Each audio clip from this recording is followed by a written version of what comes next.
Hello and welcome to the first episode of Making Sense with Lovia. Today we spoke with Daniel Arthur. Daniel is originally from Brazil, now residing in Portugal. Daniel, we will learn about where he went to school, his motivations, health, diet, exercise, keeping fit. We will learn about kidneys.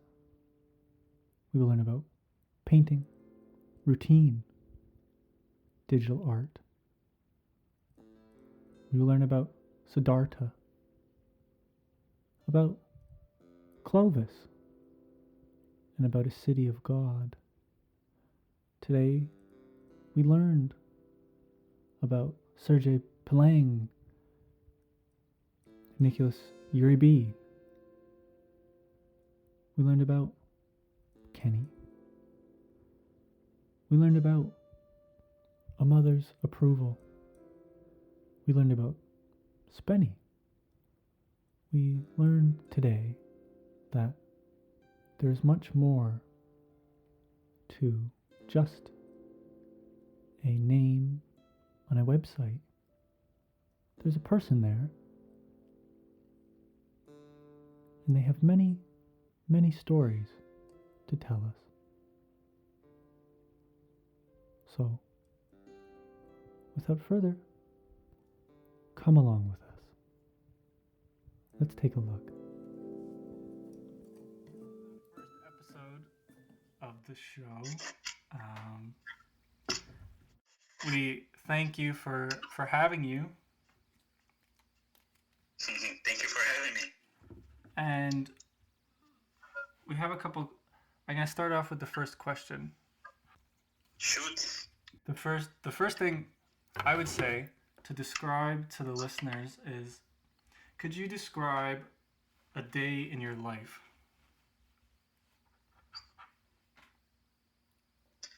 A day in...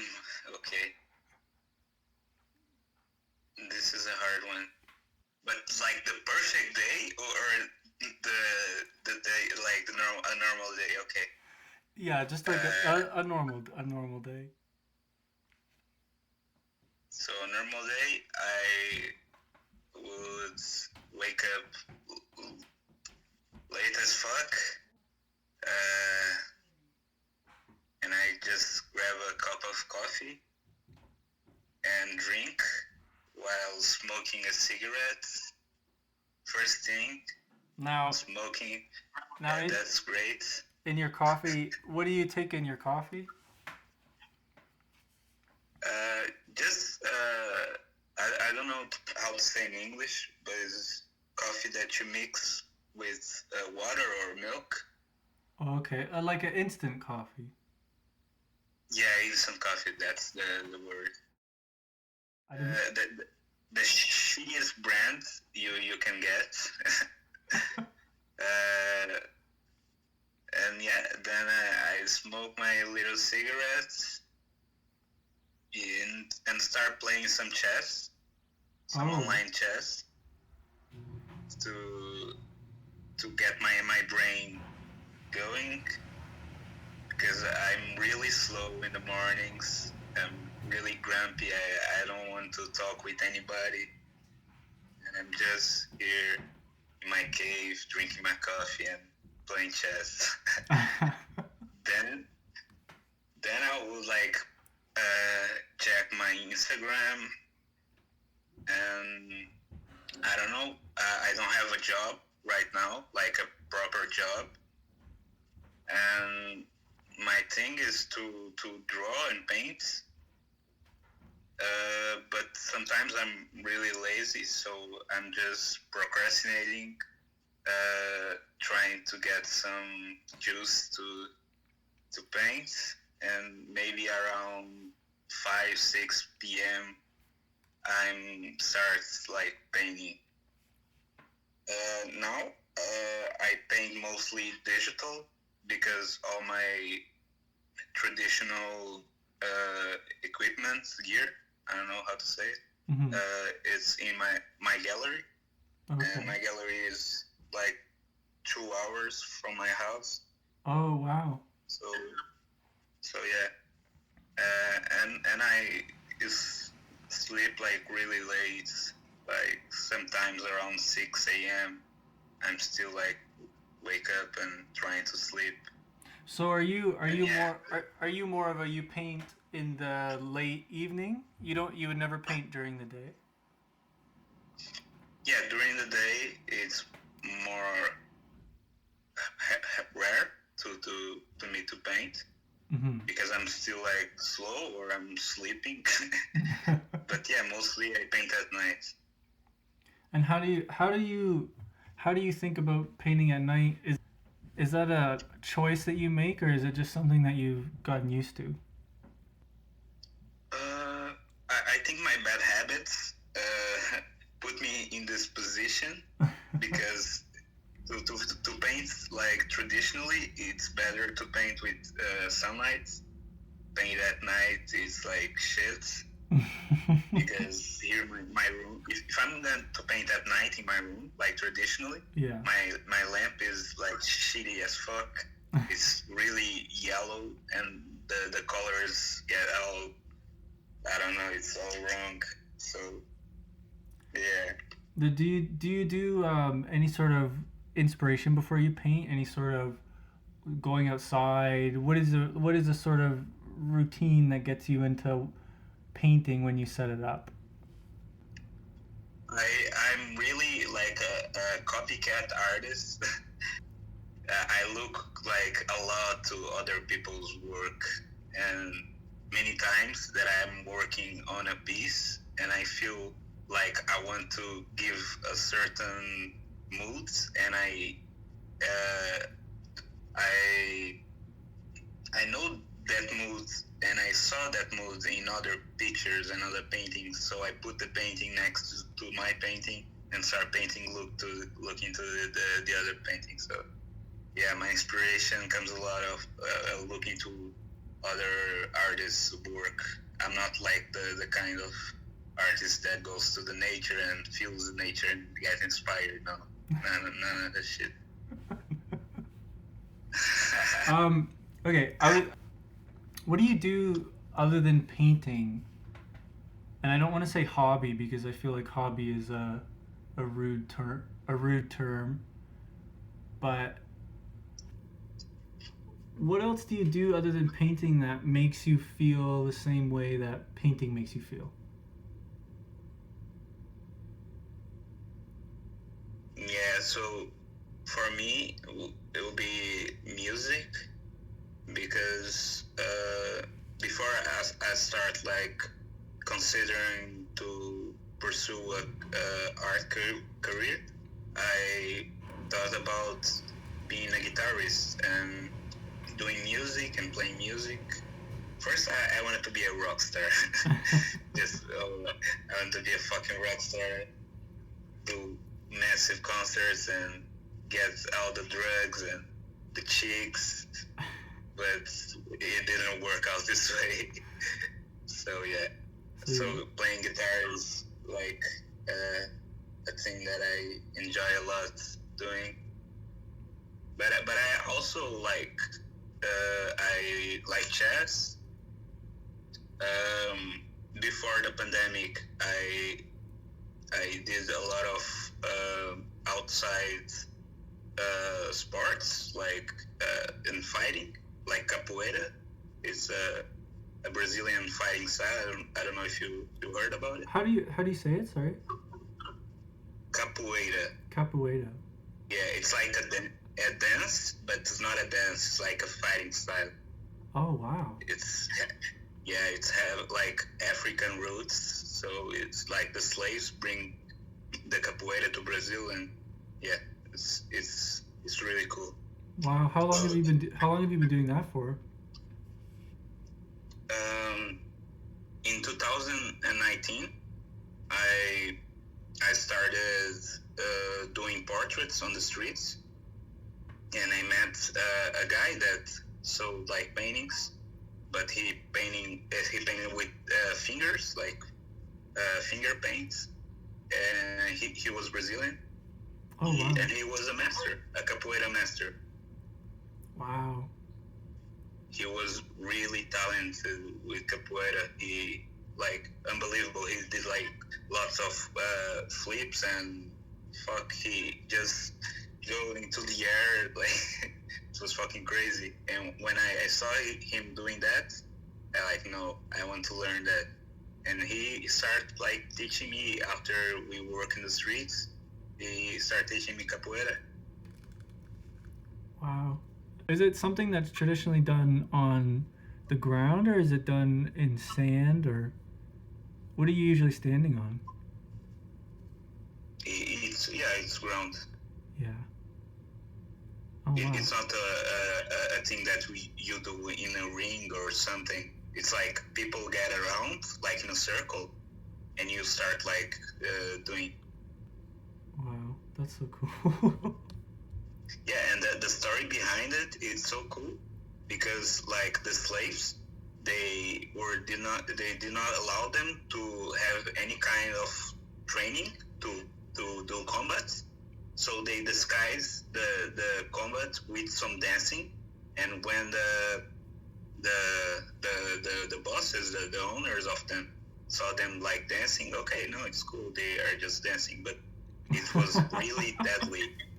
And the legends say in a time the capoeira fighters put like silk,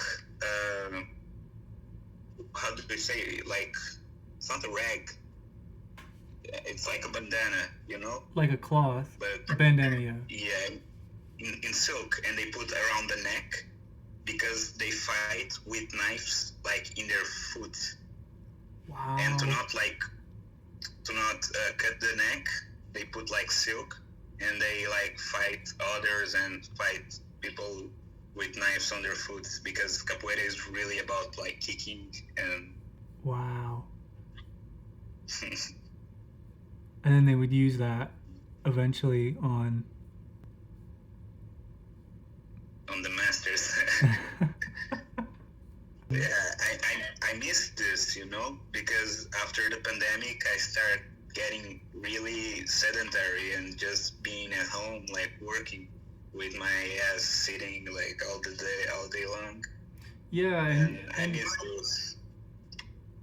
Yeah, it's really difficult to work out at home and to do stuff at home when it's so, you know, like you might not have a ton of space, and it's like, oh, I'm trying to stretch and my legs hitting the TV or my legs hitting the wall or whatever. Yeah. And you are usually comfortable in your house, so you don't get that vibe of like working out. Like, I'm so comfortable here. Why am Well, yeah. Why would I put the effort into it when I could just sit right there on the couch right now? Do you practice any kind of sports, fighting, like? No, I try to work out. I've been trying to work out recently, but just more like running and just like ab stuff. Like I'm very weak. I can't even lift like probably like 60 pounds. 60 pounds is like my maximum. But I have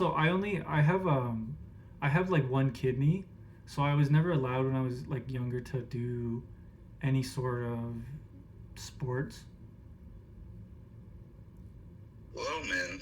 Why you have just one kidney? Oh, I was like born that way. But yeah, so I've never been able. I'm not that I haven't been able, but I've just never. It was sort of, it kind of fit my personality, I think, too, because I think I was more drawn to like drawing and music and stuff anyway, you know. Yeah, Okay. and so it was always good. But I'm stuff like basketball, like soccer, like I think I did baseball, right, for like a couple years. I think like 2 or 3 years when I was like 8 or 9. But I was Baseball still. is such like an American thing. I don't know. Oh yeah, no, Never- it's and I was just always the one that caught the ball. So you just stand there and you don't do anything anyways, right? I was gonna say talk more about how you were painting in the streets.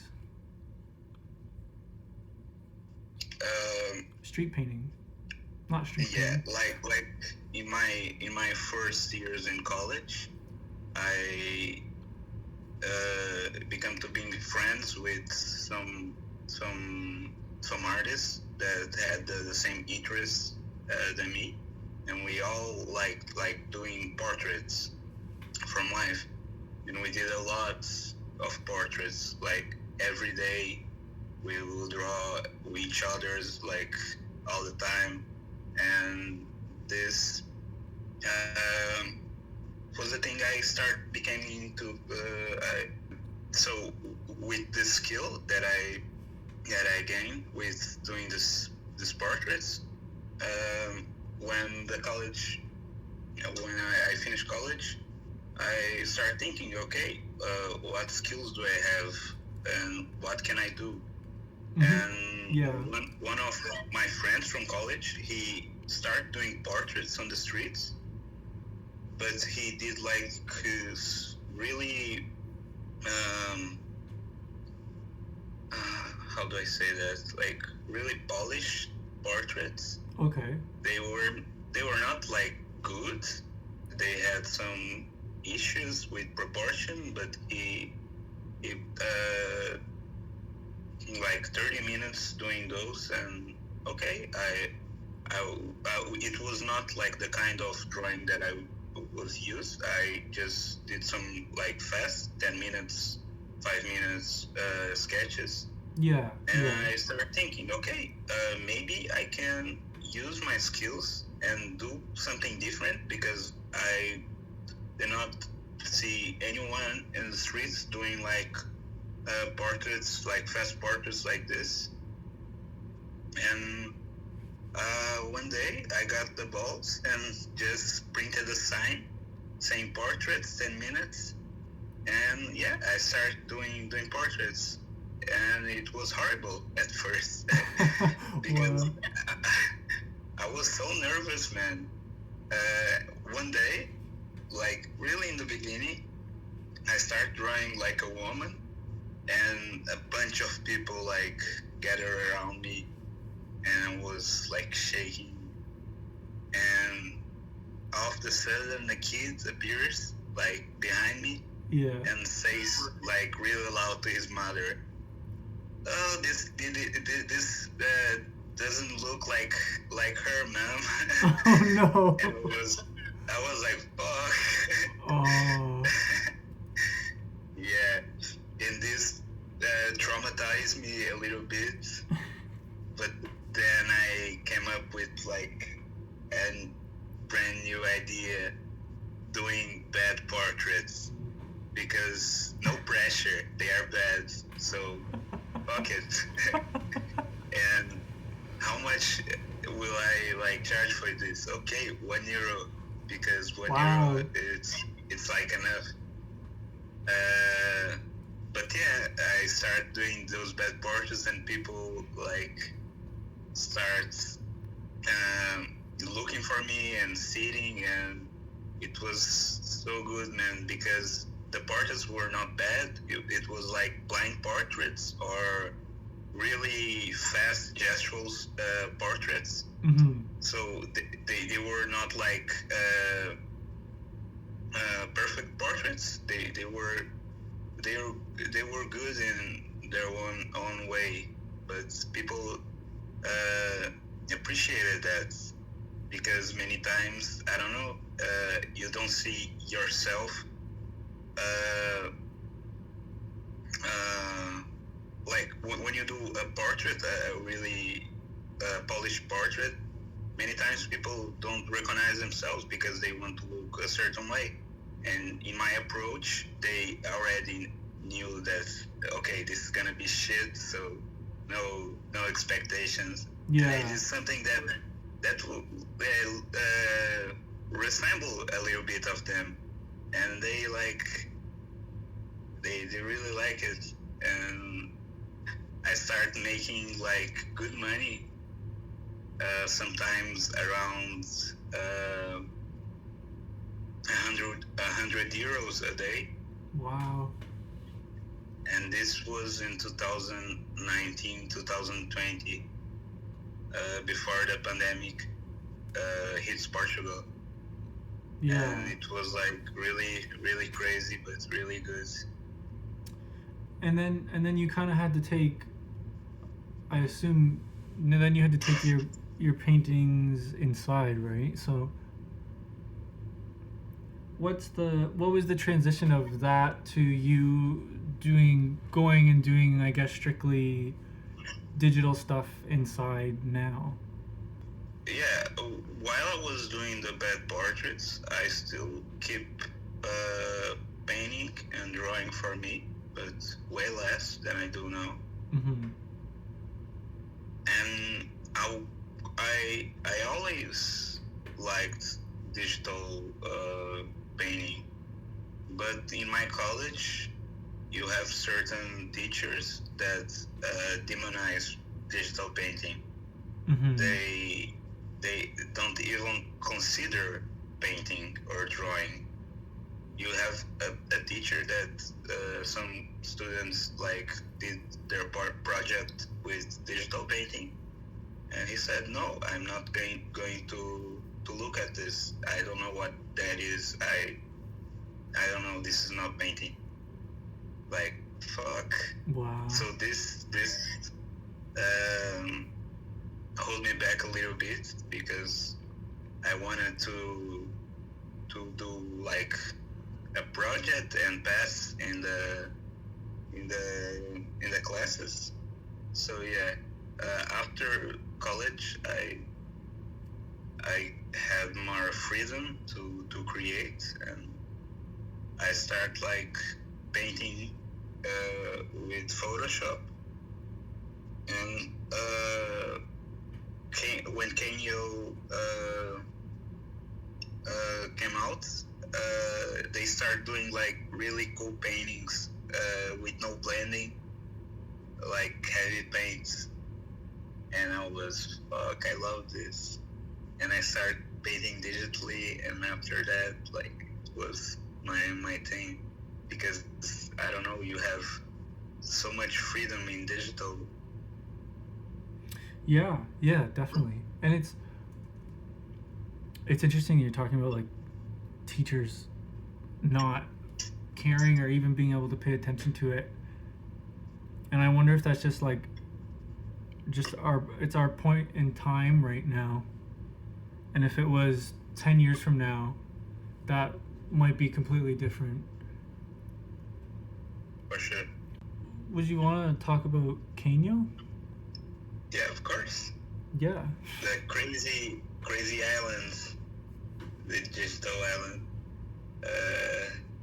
Cane.Yo, like in the beginning, saved me a little bit, because in that time I was really frustrated with painting, and I did not like consider myself good.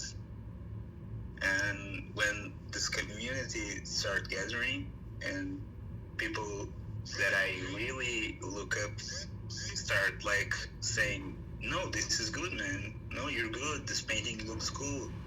I start believing myself more, and this was like a turning point on my painting career. Yeah. It's funny because I felt the same way. It was I guess it's different because you go usually from who are the people that you get to kind of go to ask, always what do you think of that painting I just did, right? Like for me, it's like my mom. Really? Yeah, or like my sister, or but it's different to go like, because I don't know, people might not know, but because Cane.Yo had that Discord in the beginning, right? Mm-hmm. And that was something where it was just so different in terms of, you could put something out there and everybody gets to, Yeah. whoever's there, it could be like 100 people, and it just makes for a different experience of, of reflection and from other people. And when these people are really into what you like memes and cursed images and internet shit. And when I saw that all those people like really enjoyed this too, I was really really stoked. Yeah, and it's because that's the thing, right? Is you go from, I guess, being by yourself or being within a few people that you guys sort of like the same sort of stuff, to being able to have a bunch of people that you can then, I guess it's just the connection, right? Yeah, it's almost like instant connection. Yeah, and it's instant connection through, just because it's like, wow, you're actually interested in that too. I was gonna say, what would you say? What would you say your most well received artwork has been? Like in terms of feedback and likes. Whatever you would say. Just, I, not maybe from your perspective, but from, I guess, other people's perspectives.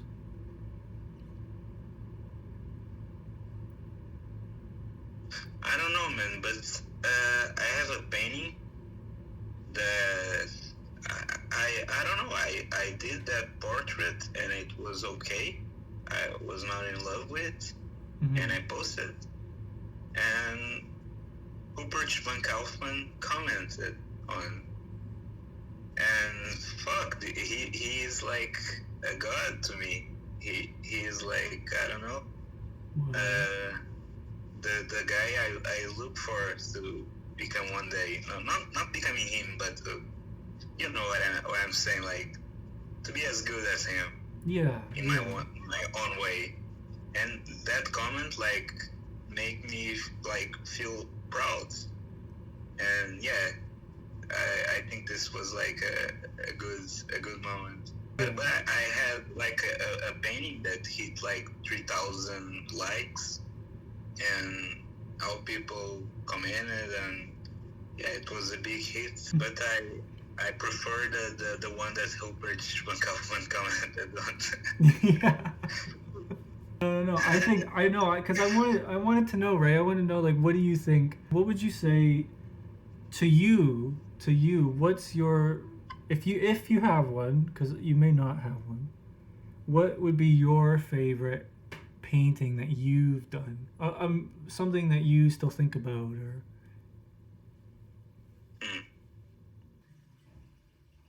Okay, I know what painting. It's a digital one, and it's a man that I don't know his name, but I was in a really small village here in Portugal. That because I had a friend that had like a house. Yeah. It's a vacation house. How do you say that? Okay. Yeah. Yeah, but it was not his main house. It was like a country house. And they stayed like in the house all day long, and I was okay. I want to explore a little bit. Yeah. And I started going to a coffee place, a really like small village coffee place, and they were all old people there. And when I entered, they all looked to me like, "What the fuck this guy is doing here?" It does not fit like the kind of people that goes here. And I was like, no, it's cool. I ordered like a coffee and start drawing, and I start drawing them, and then they came to me and looked to the drawings, and they liked, and all of a sudden they were all nice to me, and we started like chatting, and it was really cool. And I met an old man named Sardinha, and he was like every day that I was in this place, he was like with me. And then one day he showed me the village, and we went to a house of one of his friends, and this old dude was really sick, and he had like a really strange posture.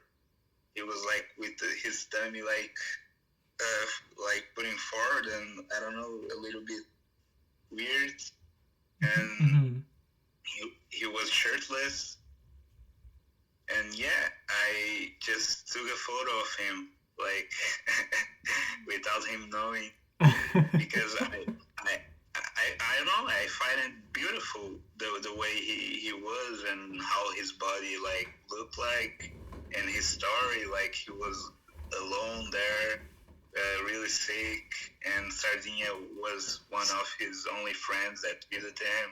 And yeah, I did this digital painting of him, and it turned out like really, really great. Wow. And the story behind makes it, for me, more special. Yeah, because it's not just something like I saw it on the internet randomly, so I decided to paint it, or it's different. Like I like internet imagery, but yeah, this painting speaks to me like in a different way. So yeah, if I had to choose a favorite, yeah, this is one of the favorites. That's really cool. Did you ever find out what happened to the old man? No. No. I never speak to Sardinha again, because they don't have internet, or they don't have, you know? Yeah. So I don't know, it's not easy to contact them, or I never went on this friend's house again. So yeah. I wonder. Yeah, I wonder. It would be amazing for them to be able to see it one day. Who knows? Maybe.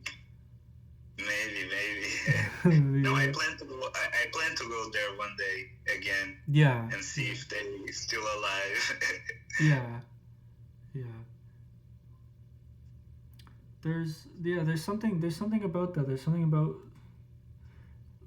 like, I've had moments like that. There was some one time when I was in school a few years ago, and we were supposed to be doing some project, and I don't remember what the rules were for the project, but I ended up taking a picture of my grandma, because she was in the hospital at the time, and yeah, and I'd taken a picture of her, and it was the same, like that, where it was just, it's like you decide to do it because of the moment that happened. You didn't plan for it, you know? Yeah. Like it wasn't a planned thing at all. It just sort of, it was right there in front of you. So it's almost like do you feel like, you have to take advantage of it? Yeah, you have that feeling, no, I have to capture this. Like, I want this moment to be with me. Yeah. This might be a stupid question. Do you have a favorite book?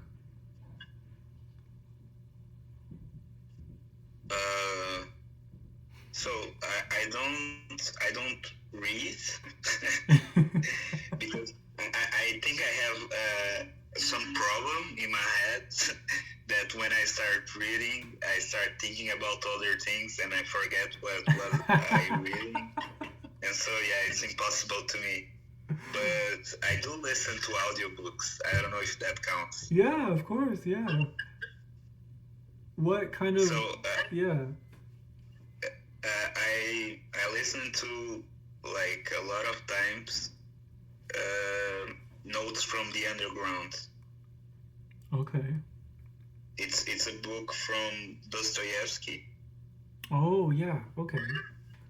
Yeah, Dostoevsky is a Russian writer, and he's really good, and he's really heavy on what he writes, and it's really good. Didn't he wrote? Did he not write about Nazi Germany? Or am I thinking of somebody else? I don't know. I just listened to this one and the Idiots, so I don't know. Okay. Maybe. Yeah. I don't know, but it's I don't know. I was wondering because I just wanted to know because it's something that you never know with especially creative stuff. People that read is like, I wonder what you read. Yeah, but I read two books like fully, and it was a Musashi book, the samurai, you know. Oh, okay. No, I don't know. It's a strange book, but it's cool because he teaches like about war and about strategy, but it's also philosophical, and yeah, it's cool. It's not like a large book; it's really small. Oh, okay. Oh. And the other one was the first Buddha. Oh, okay. Look, I forgot the name. It's the story about the first Buddha and how he achieved enlightenment. Yeah. Okay. It's cool. That's really cool. That's really cool. It's really different sort of books. Those are like they're sort of similar. They're very old in terms of their like the knowledge in them. It's Siddhartha. Oh, is that what it's called? Yes, Siddhartha is the name of him and the name of the book. That's really cool. That's like, so you're into that sort of a lot of philosophy sort of stuff. Yeah, I love philosophy. I don't know. I hate it in high school because my teacher was like really. I don't want bad mouth her, but she was not a good teacher. So I did not enjoy as much. But then I start like listening to some philosophers. A Brazilian one, he's really good, and he talks about all the ancient philosophy, and I start like really liking. And then this kind of books that talks about like life philosophies and the paths you must follow, and yeah, they interest me. Mm-hmm. Yeah. The thing with this guy is he talks a lot of like curse words, and he's really funny, and he puts things in a way that you not get bored, because philosophy can be boring sometimes. Yeah. Oh yeah. 100%. I wish you know how to speak Portuguese for you to listen to him. Oh my God. Yeah, I know. I can't even. I wouldn't even know. He does not speak English. So he does like YouTube. Yeah, like YouTube. Yeah, yeah. Talks and stuff. He's a personality, like a TV personality. He became like huge in Brazil. Oh, okay. Yeah. So he's sort of like a if I was to say like Jordan Peterson, but Brazil, or no? Yeah, no. Sort of, because he criticized a little bit what Jordans do a bit, because he says like a guy that comes to you with rules for life, they suck, because you don't have to get any rules, because each life it's different, and you have your own ways to getting to your happiness. So there's no a formula. And Jordan sells like 12 rules for life. I gotta learn Portuguese now. but I like Jordan. Jordan is a great speaker. He's really good. Yeah, he's extremely well spoken.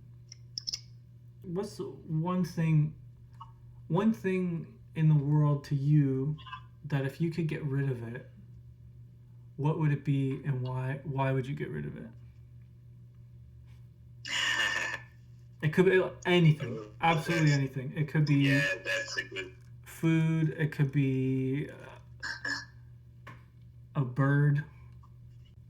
Okay, meat industry. You're welcome. Yo, it's gone. It's gone. Okay, meat industry. The way they do things.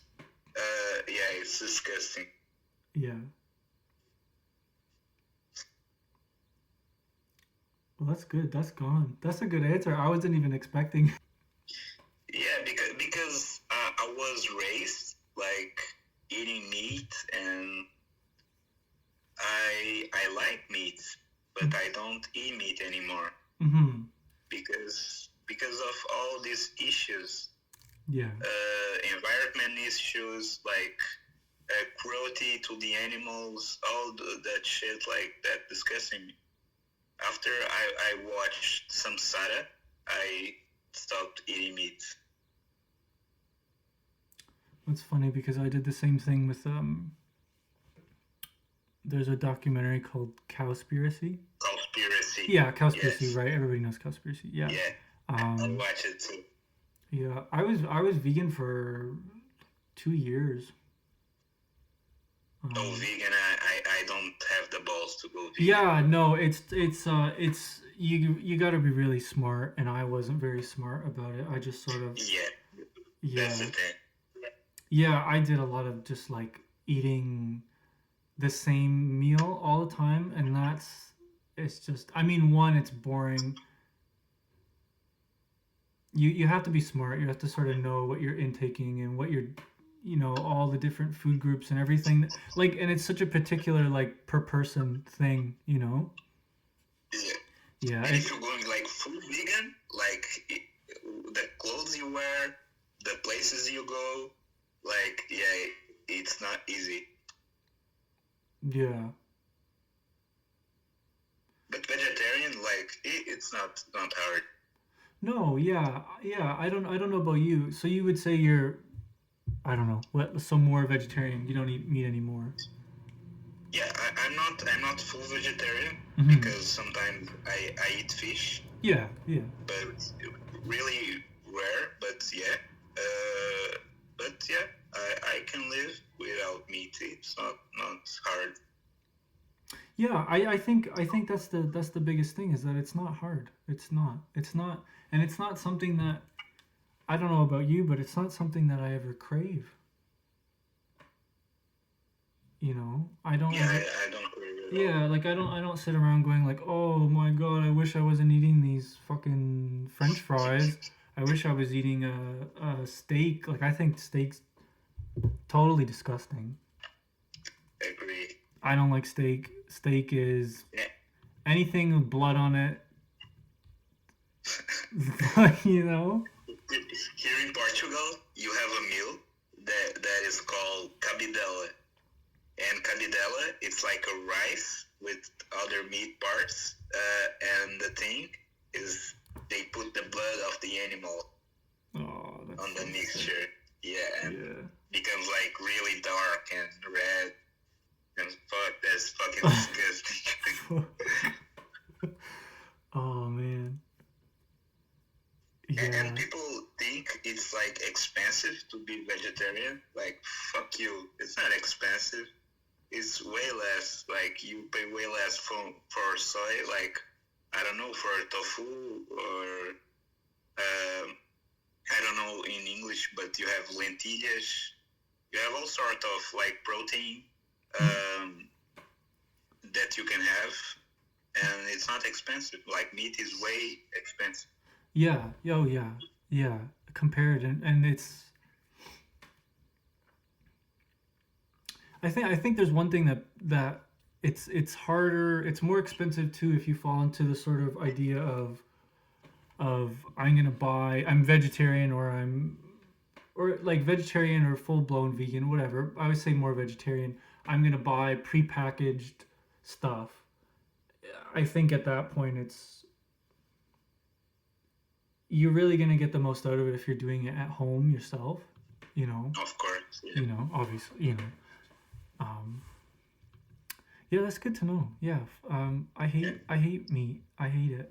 I never, it's something I don't know. I don't understand people's viewpoint of defending something like that. It's just it doesn't like why do you care so much? And vegetables are fucking good, man. If you know how to cook, they're fucking delicious. Yeah, and tofu, people, man, the stuff people say about tofu is so wrong. Tofu can be so good. Yeah.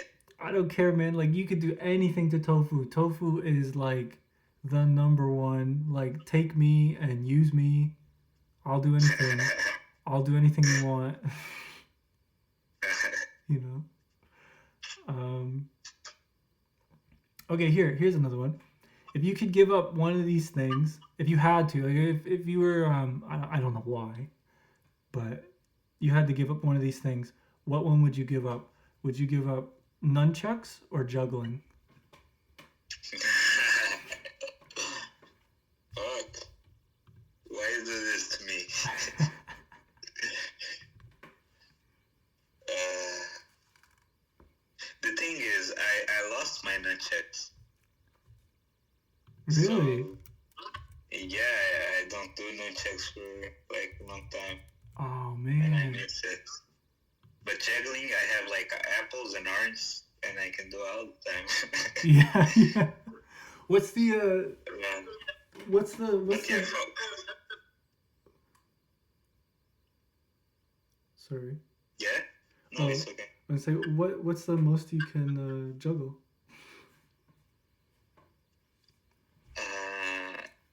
I can juggle with three, but I can like do it reverse. No Like way. my hands is like not facing like up; they're facing down. Wow. And it's a variation. It's not like yeah, it's not easy, but it's not super hard. But Yeah. it's the maximum level that I reached with juggling. Wow. That's you know what? It's insane. Trying to juggle three balls is really hard. No, it's not that hard, man. Well, it's You a have to master, of course, doing with two in one hand. two in one hand. Yeah. And Yeah. then you put the third. Yeah, I don't know. I don't know if you know. I used to be obsessed with do you know like Penn and Teller? Of course. Yeah. Yeah, I used to be obsessed with them. I used to try to juggle and it's really interesting how you're it's like you don't even have to cuz I think their sort of philosophy to it was sort of you don't have to look at your hands. If you look at your hands, you're going to drop it. Like your hands will know where to go. Yeah, I don't look to my hands. I just have a point like that I look, and yeah, Yeah. That's really cool. it's easier this way. Yeah, so you would give up nunchucks then? No. No, fuck me. I have to buy new nunchucks Yeah. Yeah. because it's way cooler than juggling. Oh man, it's something that if you can do that, I think you're going beyond sort of like being able to do that and do it with your reflexes is so it seems to be like it would be something that would be so amazing to actually be able to do it.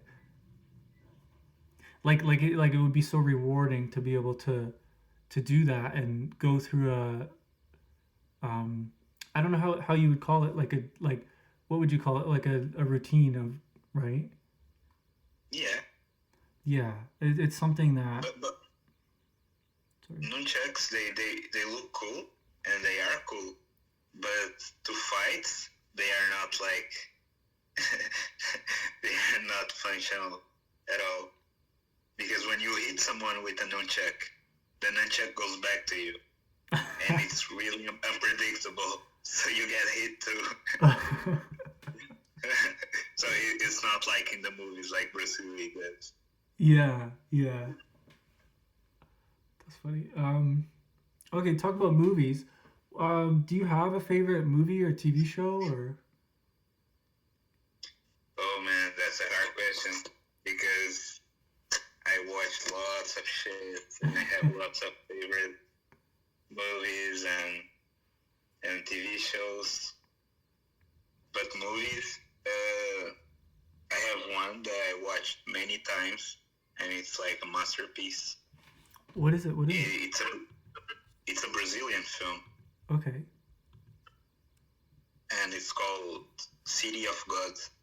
It's about the slums in Brazil and the life of the people that live there, and it's so fucking good. Oh, I know. Yeah, that's the one lady that plays in that. I know. Yeah, she played with Will Smith in I Am Legend. I Am Legend. Yeah, yeah, yeah, yeah. And she, Yeah, yeah, she's the girl. yeah. Oh wow. Why here? Why is it your? Would you say it's sort of like a comfort movie or it's not? Yeah. Do you know what I mean? Like not a comfort movie, but you watch it so many times. You know why do you love Yeah, to? Yeah. it's because the feeling that I get from watching this movie is so like I don't know genuine. Uh, because I live here in Portugal, I don't live in Brazil anymore, and Mhm. I miss Brazil. And this movie is what Brazil is. It's a really nasty place, but you have some really beautiful people that live in that mess, and I don't know, it's fucking brilliant the way the director put it together. It captures like really well what Brazil is. What's your favorite movie? Oh, oh, this is gonna be so stupid because it's so meaningless. Doesn't Um, have to. It has to.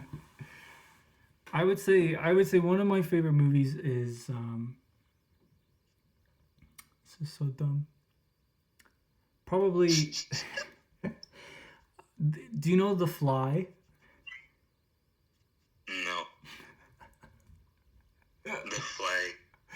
It's this movie from the 1980s, and it's supposed to be a horror movie. Okay, but it's like bad, but it's good. It's kind of like that. Yeah, I don't know why. It's one of I guess it's the same. It's a movie that I've watched. I don't know. I probably watched it 100 times. And it's one of those movies where it's so stupid because it's kind of cheesy, you know, like it's kind of it's basically the story of this guy. Yeah, he is like this scientist, and he's trying to build a machine to. Some people would say it's really bad, but the rest of the movie is he's slowly turning into like a human version of Fly, and it's I don't know. I think the ending of the movie always gets to me because he finally transforms into the Fly, and yet the movie he has like a girlfriend, and there's this other guy that was trying to.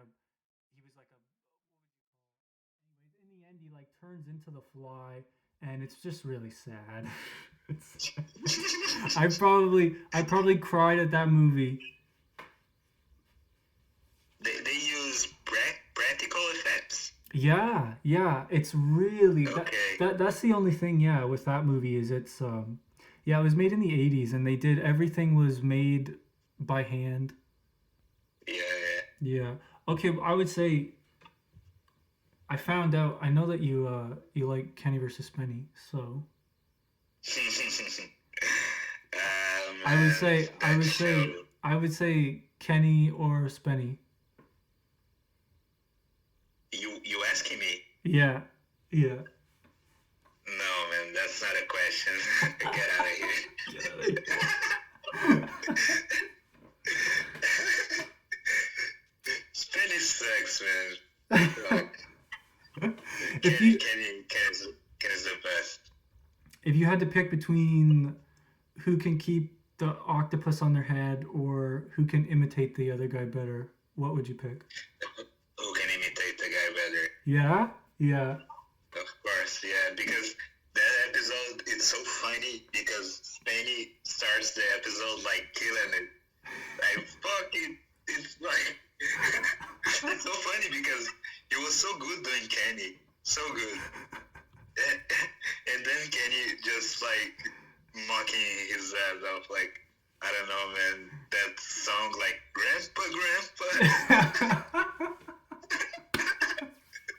No, that episode was good, yeah. Man, and like the when he's eating the poo out of the toilet.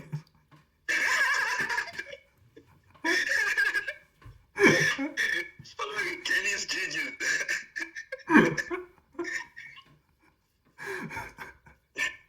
And Spenny's like, what does he say? He's like, he's No, like, he starts questioning, like, that's real poop. yeah.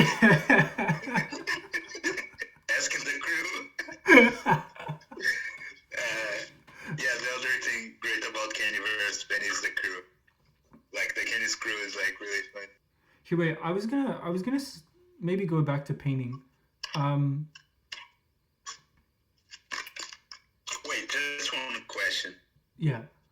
Do you think a part of it of Kenny versus Benny is stage, or you think it's completely like natural? Okay. So, I thought about this a lot. You know, I feel like it's probably one of the most genuine. Like especially, I think that their biggest one is people always say that the one where they do acid wasn't real. Yeah. Just because just because it's so crazy, right? That's the octopus one though, right?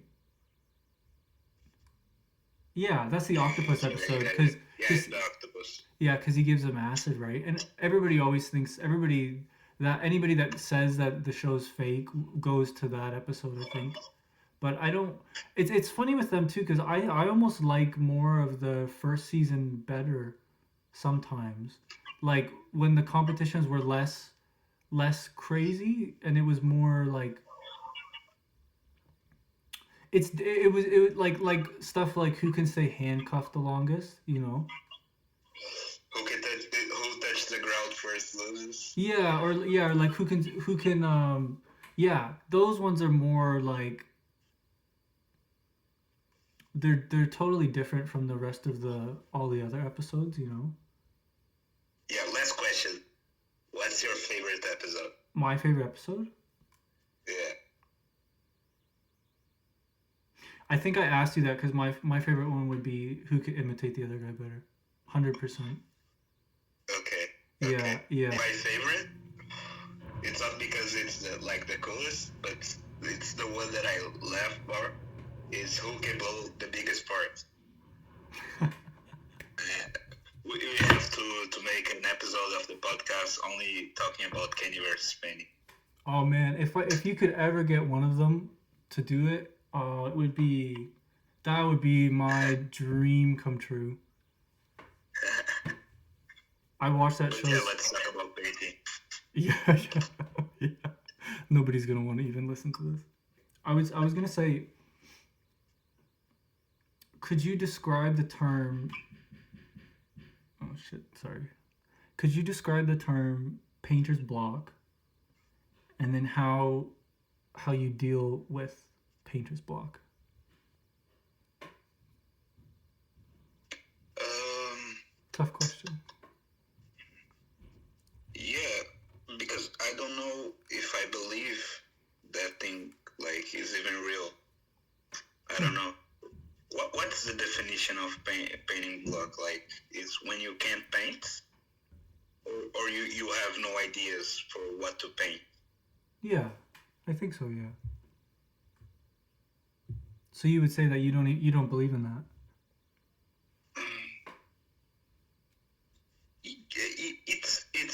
It's real when people don't feel like it, like painting, and they are in a state of mind that they can produce. But I don't know, man. For me, it's different because I think has nothing to do with painting when I I don't feel like painting. It's like other things that are in my head, and I can't like paint. But Yeah. or I'm like not with the right motivation. But when you put it like painting block, it's almost like a disease. I don't know. Yeah. Yeah. And I think I don't know the thing. It's like when you say I have to be inspired to paint. No, fuck that. You have to paint, and while you're painting, you will be inspired. I think more of that way. I like that. I like that a lot. That's very good. Yeah, because a lot of people think that way. I think that way. Um, describe to me the feeling that you have when you have this sort of painting block. I think it comes from the feeling. The feeling itself is a sort of. It's almost like you're really sad. I think I can But be. about painting, I think yeah. Sometimes I think I can be inspired of something for something or like I'll see something and I have an idea and I'll go, wow, I really want to do that right now. You know. Sometimes then I've definitely had ideas before and then um, I've gone on the internet or I've gone on Instagram and then I'll see something that's almost identical to what my idea was. mm-hmm. And it's not like that. I'm not saying that that happens all the time because that would be, you know, I'm not a genius or something, but like at all. But I mean more, I like total idiot. But I mean more like I'll see something and I think it makes me upset, and then it makes me not want to do it because it makes me think that well, you know, I'm not being original or something, you know, Mm-hmm. and then I won't do it. I think that's what usually that's how it happens. I'll see something, I'll want to do it, and then maybe I'll kind of realize like, oh, this is too similar to that, so I'm not gonna do it. Okay, yeah, I don't have that problem. Like I copy a lot of shit from other painters, and Yeah. I don't know. Like I do copies of other artists' work, like what I'm doing right now, and Yeah. this is like okay, it's doing a copy, but when I do something that I feel it's like my own, but I look up like for other artists to inspire me. Yeah, I have no problems with that. Like you, Uribe does like a lot of distortions, and that really grabs me. And I started doing some of those distortion, and you can say, yeah, this guy is copying Nicholas, but I don't know. I don't think I'm copying him. I'm just like grabbing part of what he does and putting in my own thing. Yeah, and it's funny because I think that too. I think sometimes I think, oh, I can't do this because it's copying or something. But then at the same time, you kind of push through that, and then you go, okay, but it's still me. I think that's something that I realized maybe last year or something. That's just me, but I think I realized like it doesn't matter if I try to do it because it's not them, and like you know you're still learning, Yeah, of course. and so Like yeah, say. no go. In Kenya, like people put a lot of refs and they paint the refs, and it's public. So a lot of other artists paint the same ref, and I find this like amazing because this guy interprets this image in this way and this person in other way, and it's the same image but it's different. Like the cat. I don't know if you know this Yeah, image of a cat. yeah, yes, yeah. Like Lavisa painted, Alex will be painted, more artists painted, and like it's fucking cool. Yeah, and then it's something that's it's everybody else's view of it, and it's not the same thing, and it's it's sort of a weird it's a weird idea. It makes me feel stupid that it makes me feel that way when I feel like that, you know, Hmm. because it is a really it's almost it is a sort of it's like I only feel that way because I've been taught or I've learned or whatever that you should feel that way. You know, like you're not allowed to do that. You have to be 100% original or you really shouldn't be doing it. And I think that that idea is very, very, very bad for people that Yeah, just want to. and you have to have your own style. You have to have one of those, an artistic style, and Mhm. that is what going to make you famous. You have to find that style, and fuck that. I think my work is not consistent at all because I change all the time the way I I put things, and I'm cool with it.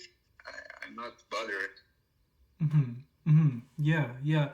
And that's the thing too is that you can do a lot of different stuff and you don't have to feel I don't know, I feel like a lot of people feel as though I said I'm an oil painter, so now I have to paint oil paint.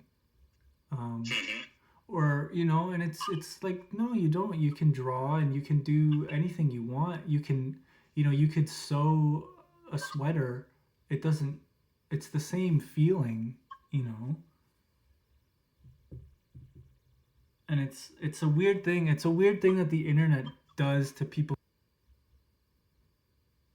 Yeah, but the artist block part, Hmm. like no, I get it. Like in time, like I said earlier, I was a little bit dismotivated and was not finding my work worth it. And with Cane.Yo, this changed a little bit. And I don't know, you can call that time an art block, but it was not like as simple as that. Had more like things. Yeah, yeah, yeah. And it's the other thing that people don't.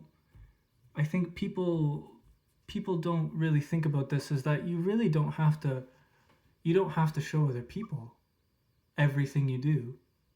Yeah. Like if you do something and you feel in any way that oh and it might be a lot of the time for me, I think like I'll do something and then I go, this just sucks because it's not the way I wanted it to look. And so it's like then I just kind of go like I'll never show this to anybody.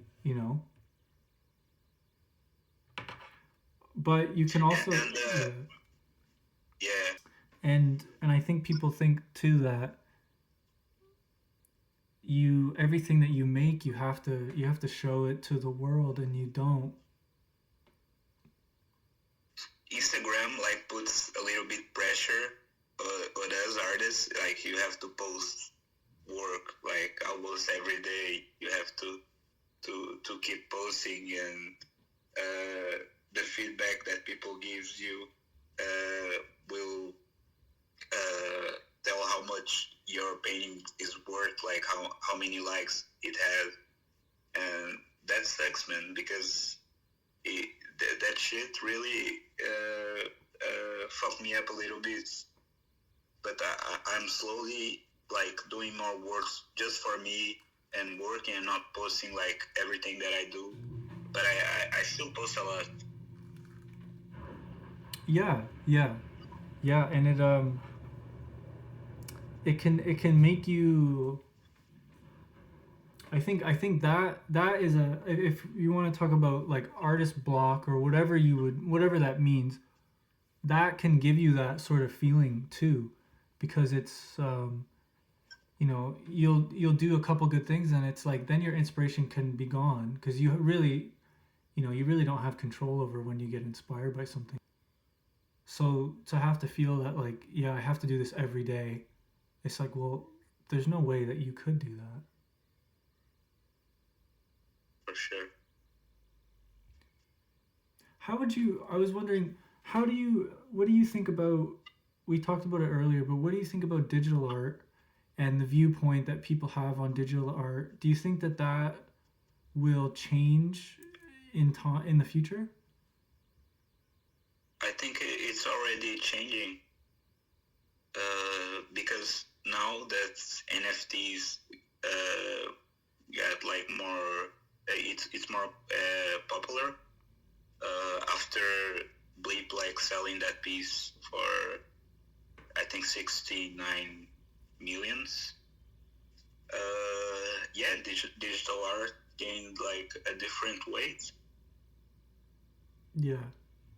And the thing is, like, most of the art that we consume, it's digital because we are seeing like from our phones, and it's not the real painting.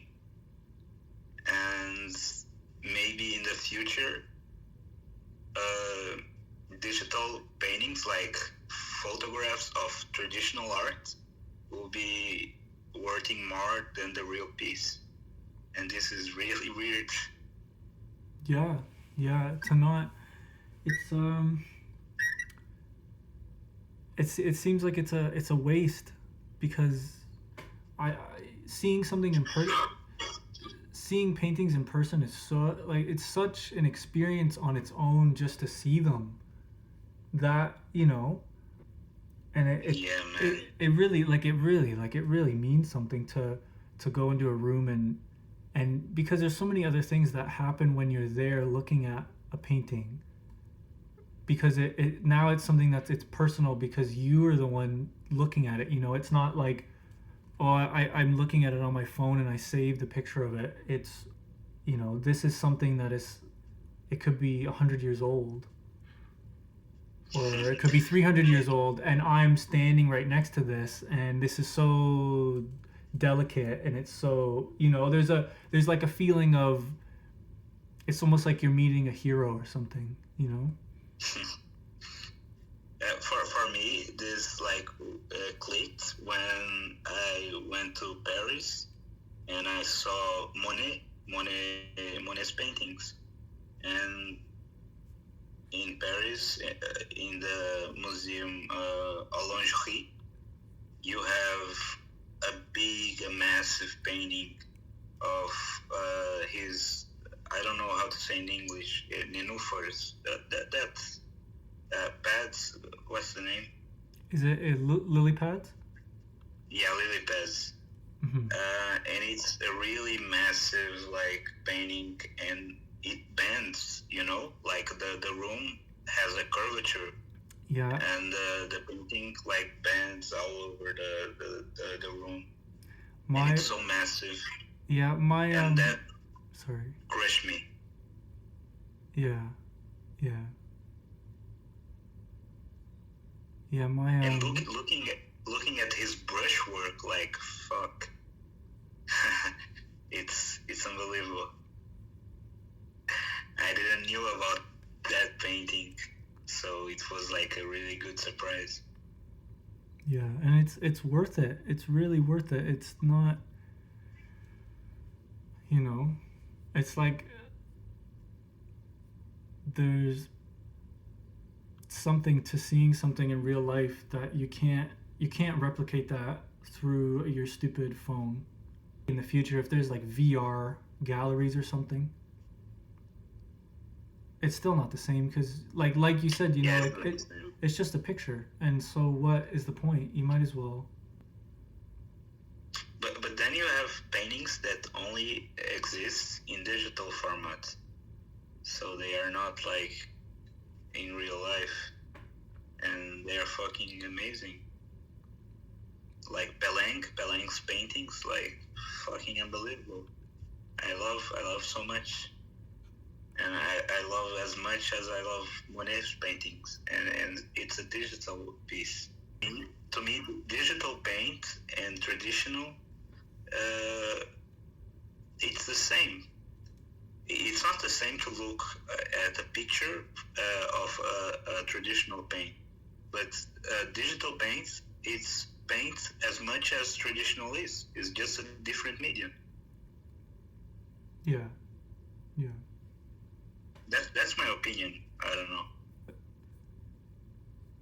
And his work on Instagram, it's one thing.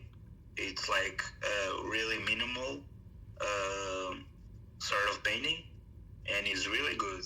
But he also have like on ArtStation, the piece that he did like earlier.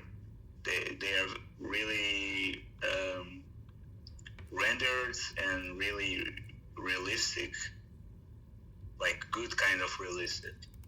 there's a lot of there's a lot of stuff you can do when you're painting through a computer that you can't do with paint too. Yeah. Like that's something that I think people maybe they don't respect it enough. Obviously they don't respect it because they think it's easy, right?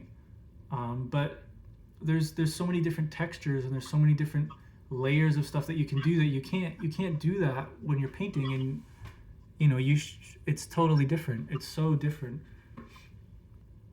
Yeah, I think with digital you have more freedom, because with traditional you have some physical things that you can like change. Like you can paint like a painting, and in the end change the values or change the colors. You can do that. Mm-hmm. But with digital you can change all the time. Oh yeah, and you can, like there's things you can do with digital that are it helps. It can really help you out, and it's something where if you're someone that just paints traditional and you run into a problem with this isn't the value I wanted it to look, and you're already almost done the painting or something, that's a lot of work to go back and fix that. Like that's a lot of work you might not even go back. You might just give up on it or something. Yeah. But to just go in and like change the hue of something, and then you go, oh, like there it is. I don't think that time necessarily means that it's any more difficult or easy or amazing.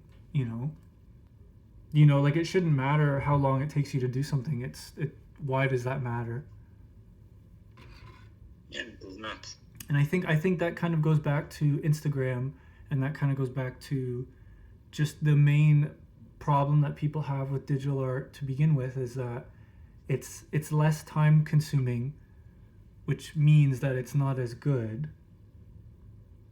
or it's less difficult, which means it's not as good. But that also ties into, like with the internet, of less time consuming means that you get to post way more than I do because you paint digital and I have to paint with my fingers, man. You know. So there's a thing where it's like, it's almost like, it shouldn't matter if we got rid of that idea to begin with, that nobody would be mad at anybody, or like nobody would feel jealous, or nobody would, if we just got rid of the idea of it doesn't matter how long it takes you to make something, it just matters that you made it. Yeah, for sure. Yeah, well, I have one more question I was going to ask you, and then I guess if that's okay with you. Shoot.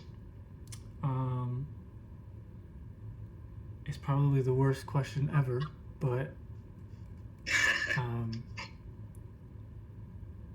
if there was any advice that you could give to anybody that is painting or is starting painting now, what would you say?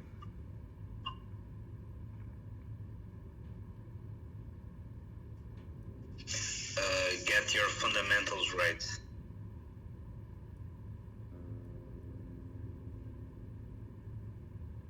That's the advice. Get your fundamentals right. Because if you want to do abstract, if you want to do caricatures, if you want to do anything, first you have to have some sort of base. And if you have this base, then you can do whatever. Yeah.